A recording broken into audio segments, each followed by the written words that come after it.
Good evening, and welcome to the Perspective in STEM speaker series presented by T-STEM Global. I am Dr. Kimberly West, the founder and president of the organization.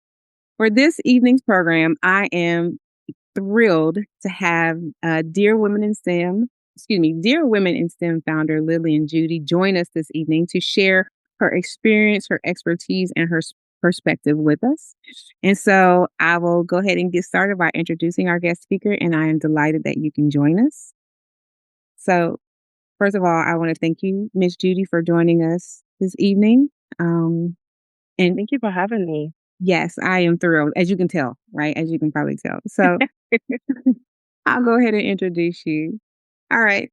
Lilian Judy is a plastics engineer and the founder of Dear Women in STEM, an organization dedicated to equipping and empowering Black women pursuing careers in STEM to thrive.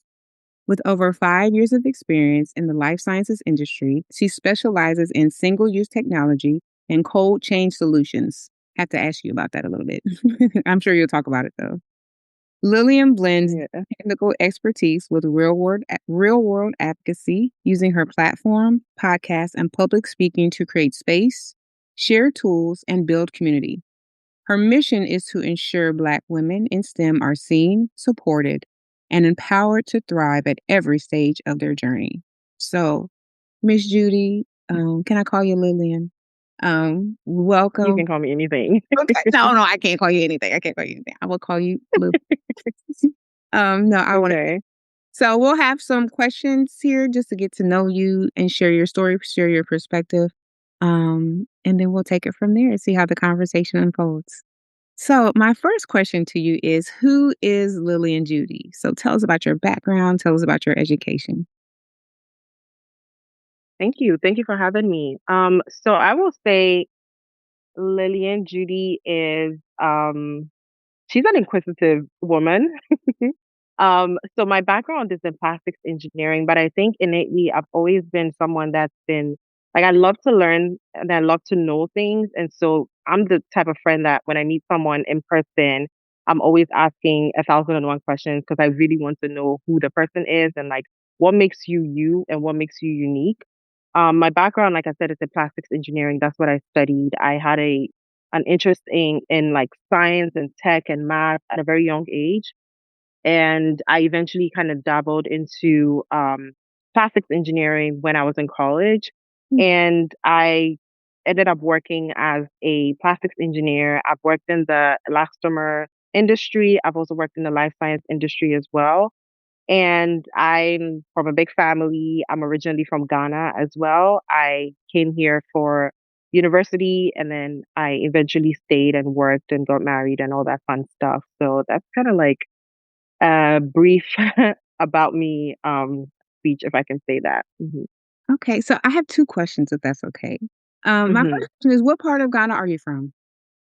What area in Ghana? So so I live in Accra, but I'm originally from the Ashanti region. Okay, I I don't knew know if you've that. heard of it. Yeah, like I the knew. capital is Kumasi. Yeah, Yeah. but I Kumasi. I had a feeling. Yeah. You say that. Okay, so you're from Kumasi. Nice. I know a few people from hmm Kumasi myself. So okay, Oh, okay. nice, Nice. nice. And then can you tell us a little bit more? What exactly is plastics? What do you do as a plastics engineer? Yeah, so I get this question a lot because the field is not very common to people, but plastics engineering is basically a field of engineering that focuses on teaching the individuals about like the materials, how to manufacture plastic, how to design plastic parts, how to process them as well. And so if you look around you, you would know there's a plastic product in every single thing that you do, whether it's the medical industry, whether it's consumer packaging, whether it's your phone, every single thing you use has a plastic in it. And what they teach us is like how those plastics are made, how to effectively like recycle them, how to process them, and how to design those plastic materials. And so I learned like kind of like the entire life cycle of plastic, and it allows you to work in any industry. So you can end up working in the aviation industry, you could work in medical devices, you could work in life science, pharma, you can work anywhere because you would be guaranteed that at least there's a plastic products in everything that is being made. So yeah. Yeah, no, I think that's fascinating because just in yeah, like you said, everything has plastic in it, right? And so Hmm. to be able to, and I guess because as an educator, I think about ways to inspire and motivate my students and expose them to other career opportunities that they might not, consider. And so I think that would be something for them to pursue. Yeah. Again, just having it not being something that many people are familiar with, but it is in everything that we do. And I know it's been in the news a lot of even with microplastics and things like that. They were saying how much of it is I actually think what yeah, I'm sorry. Yeah, so I think the information that's out there, no, it's fine. The information that's out there about plastics tends to focus on the negative parts of it. And I think one thing I'm super passionate about is trying to change up the language because there are certain truths about it that, you can't, there's certain products that you can't replace the plastic with because you wouldn't want to use like a metal for like certain procedures in the medical industry, right? And so I feel like there's certain things that plastic cannot be replaced by. What we need to focus on is better ways to get rid of them and recycle them and dispose of them as well. And so I think it's a larger conversation. And anytime I mention I'm a plastics engineer, I get this. I get these questions like, "Oh my God, plastics are so bad," and all these things. But I then like to turn it around and like pose the same questions to them, like, "What do you think if we tried this?" Right? So yeah. No, I love that because you're right. It is tend to focus on the negative things like it's polluting, it's killing the fish and the turtle, all those things, or even like the conversation Yeah. about plastic straws versus metal straws or even paper straws. So no, that Yeah. definitely given me a different way to think about it, and the role of plastics in our everyday lives for sure.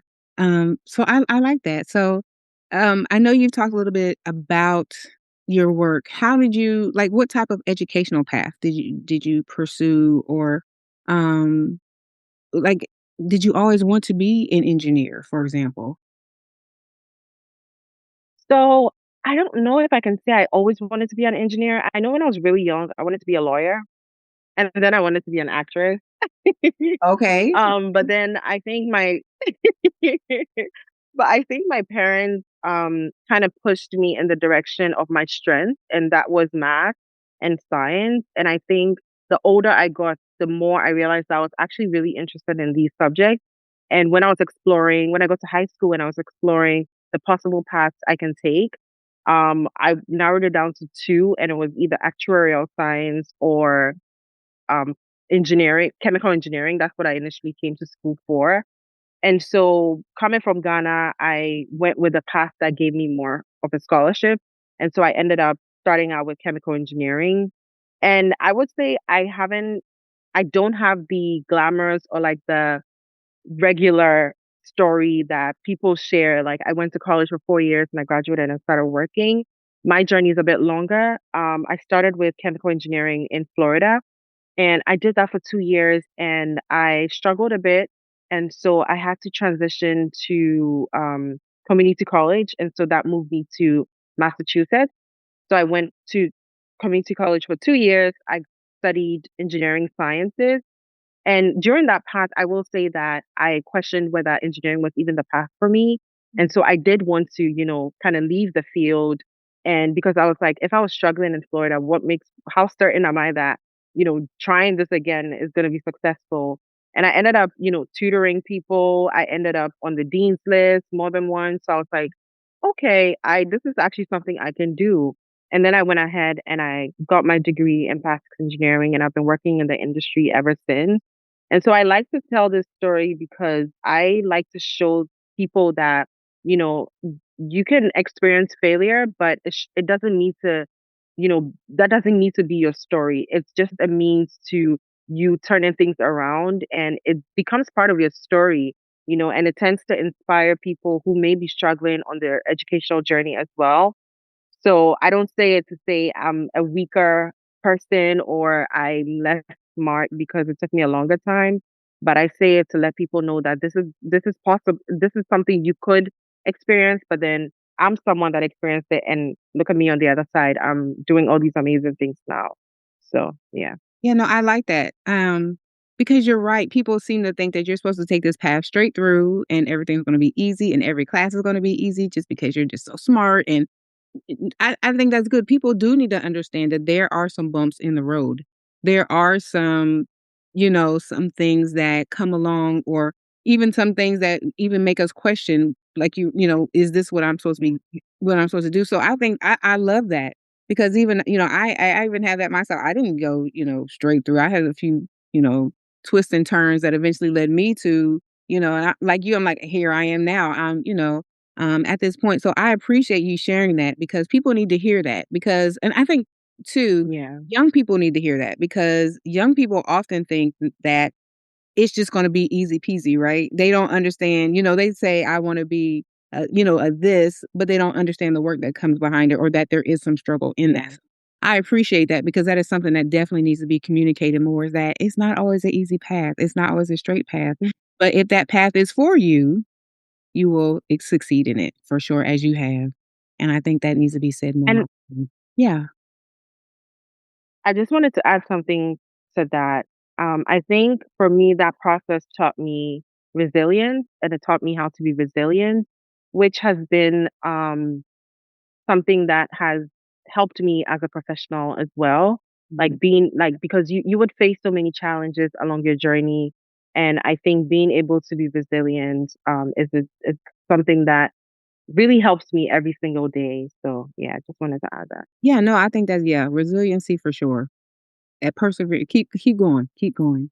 So, Yeah.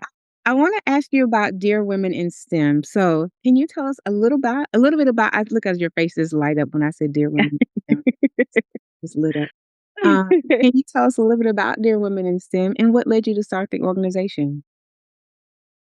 Yeah, so Dear Women in STEM is a community-based organization that I started 2 years ago. And it was birthed from my own personal experience as a Black woman in my classes in college, and then also as a Black professional in my work, at my job, right? And I was one of two Black women in my class, and Mm. it was a very isolating journey throughout college. And I thought, becoming a professional engineer, it would be a completely different story. But then when I started working as a professional, I realized that no, the story is still the same. The statistics are still the same. And so there were two things that I wanted to achieve. One, I wanted to see more people that look like me because I had found that there is strength in being able to connect with women who look like me because there were so many shared stories and experiences that they just get it, right? And so that's one thing I wanted to do. And then the second one was also to be able to create opportunities and um, transparent experiences for people in STEM in general. Because one major thing that I experienced when I graduated was even something as basic as negotiating for the salary I wanted. I wanted to know what realistically does, like, what is that number that I should be asking for? And it was hard to, figure it out because I would do Google searches and it would give me this range. And then I'll talk to the employer and they would tell me, yeah, that's because it's for this location, it's for that. And so I feel like I didn't really have a realistic um, salary range to go with. And I know that's a very basic example, but that it's one of those things that really fueled me wanting to create this space. And the focus of it would be transparency, being able to share our transparent journeys with each other, being able to help each other with resources that we've had on our journeys, and also just create that community that I needed to see when I was in college as well. And so it's kind of started as a podcast and it was just a way for me to share my personal stories in school as a professional and just life in general, navigating being a Black woman in STEM and being an adult as well, right? Because you're thrown into this world where you have to figure out how to manage your finances and relationships and negotiations and all these crazy things that nobody really prepares you for. And so we kind of want to be that bridge for students going from that transition from student to professional, but then also for professionals, create that community that you need when you're working as a professional. But also the core is we realize that we need to get more of us into the space. And so we also try to put together workshops and activities and events to get younger girls interested in STEM. And so we are trying to hit like every stage of your STEM journey basically. So what we mainly do are workshops, events, community activities, and just a way to come together and also just share and give back as well. So that's kind of like Dear Woman in STEM in a nutshell. I hope that kind of makes sense. No, I love it. I was gonna ask, is it more of a local thing? Are you more national, regional? So for those who are going to be watching this interview and our conversation, and how could they maybe connect with you in that way? Yeah, so Yeah, so for the in-person stuff, activities that we do, it's mainly based in Boston because that's where I am. And so when we're having smaller events, we would have them in Boston. But we are planning larger events that would allow people to fly in if need be, kind of like a big, not a conference, but like a summit or something like that to be able to get us all together. Currently, our events reach all over the world, honestly. Like my home country is Ghana, and so we do specifically have events that target the students in Ghana and the professionals in Ghana as well. And then we have a Botswana pipeline that we're working on. We're also trying to reach like African countries, honestly. And so it's not limited to just Boston. That's why we have virtual and in-person events that we do so that we can hit everyone at the same time. Okay, well, just let me. And you said, how can they reach us? No, I'm just thinking. Yeah, so I'm gonna we're say, on yeah, Instagram and LinkedIn and everywhere. Yeah, you can just search Dear Woman in STEM, one word, and you find us on all social platforms. well, I follow you. So whenever this together is going to be, and people flying in Yeah, to be there and be a part of the conversation for yeah. sure. So that sounds Thank exciting you. because like you said, it's we have to start young. We have to give kids the opportunity to see what they can be, right? And I think that's half the battle Hmm. at giving them the opportunity to say, "Oh, I had no idea that this was something that I'm capable of, I'm good at, and that I can turn it into a career. That's something I'm very passionate about." So I'm with you on that and giving kids exposure and opportunity because I'm very big on, like I said, what you can see, you can be. And just Yeah. and even if you don't necessarily choose that, there's still something in your back of your mind that you know that you're more than capable of. Because Hmm. sometimes, young ladies, they don't want to pursue STEM because they think that they're not good at it. And you have to tell them, honey, the world is yours. You can do any and everything you put your mind to. And so sometimes we do need that encouragement from a young age Yeah. to And I think another thing is like a lot of them are not aware of the different STEM fields that exist. They probably think it's just chemical, mechanical, electrical, and computer, but there's like so many more fields that exist. And so if those four don't fit your interest, like explore the other ones. It's environmental. There is whatever. There is aerospace. There's so many things. And so I think like just exposing them to what exists is like a key thing as well to pique their interest when they're young. Yeah, and it doesn't have to be really highly technical either, too. People think it has to be always Exactly. technical and highly this. No, Yeah. it doesn't. It's really doesn't. It's just Yeah. it be fun. STEM is fun. It's not boring. So speaking of Exactly. exposure, what would you tell parents who want to expose their children to activities, and experiences that could lead to potential STEM careers? I would say parents should lead with curiosity, honestly, like expose them to different things, like allow them to explore the different fields and interests that exist. Like, and I think for younger kids, like getting them to do hands-on activities. There's so many STEM kits all over the place now that allow them to actually like play with the different fields, whether it's electrical, whether it's like mechanical, like chemical. They're doing all these fun things. And through that, you see what would make your child light up. You see what they would ask for more of. And I think also the older they get, like let exposing them to role models in these fields that most likely look like them, that would help them to also kind of see themselves in those spaces and in those roles.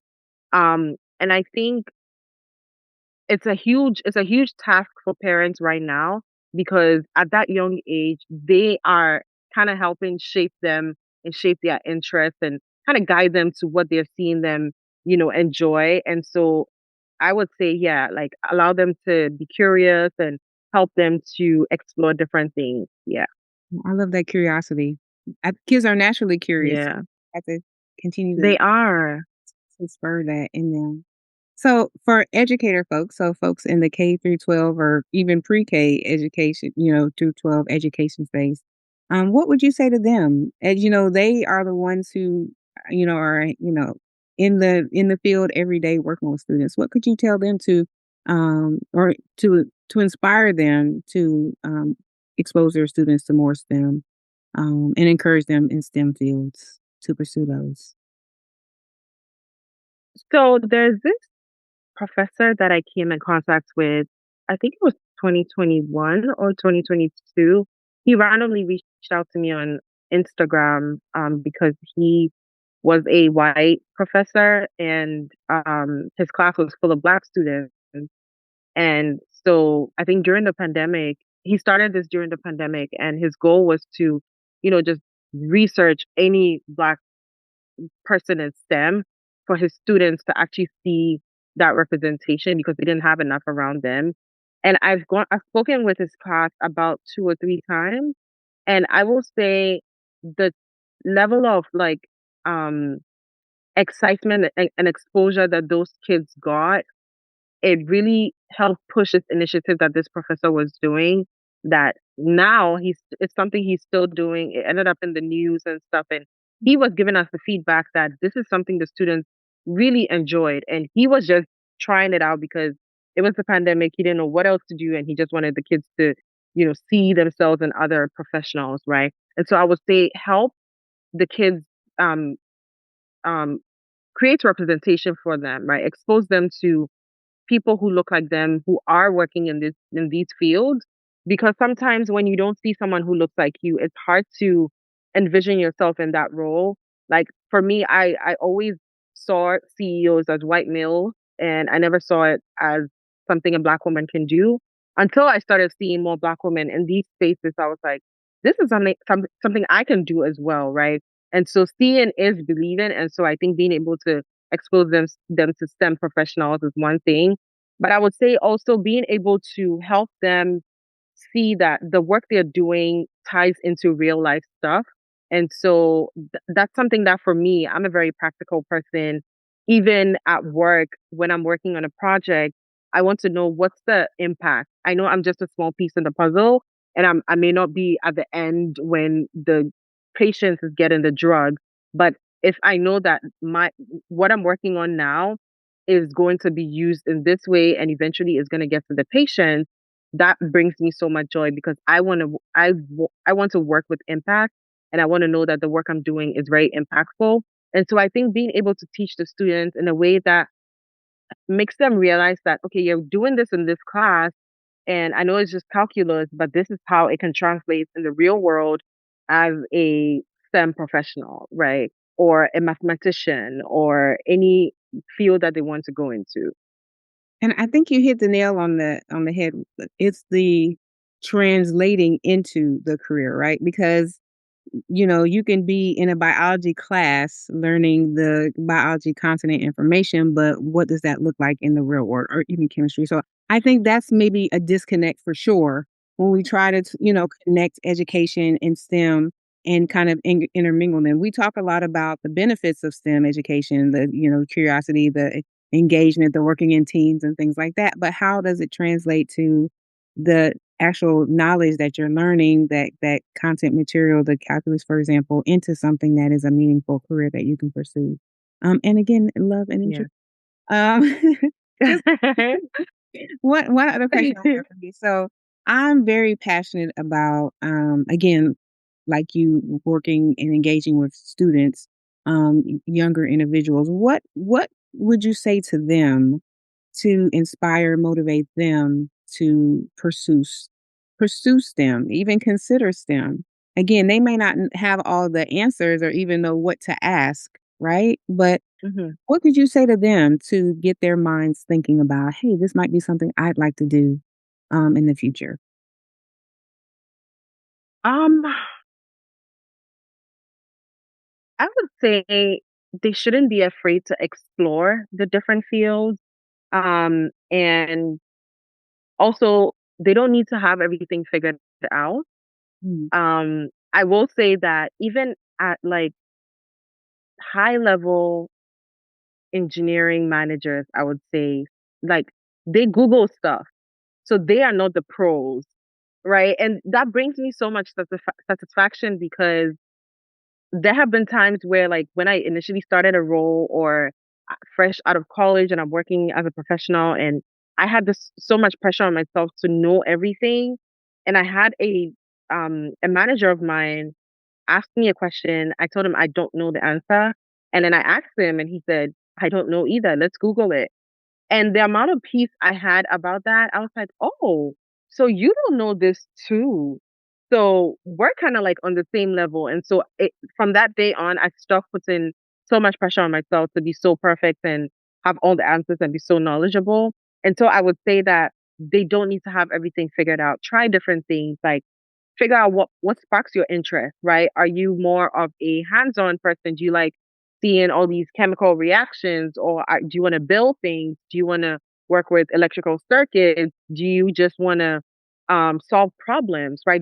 There's a field for every single interest of yours, and so, but you only learn that once you try different things and figured out that this works, this doesn't work, right? But then if you sit in a silo and don't try anything, you would never know what your interest is, right? I always thought I was meant to just be an engineer, and now I have an organization, I have a podcast, I speak.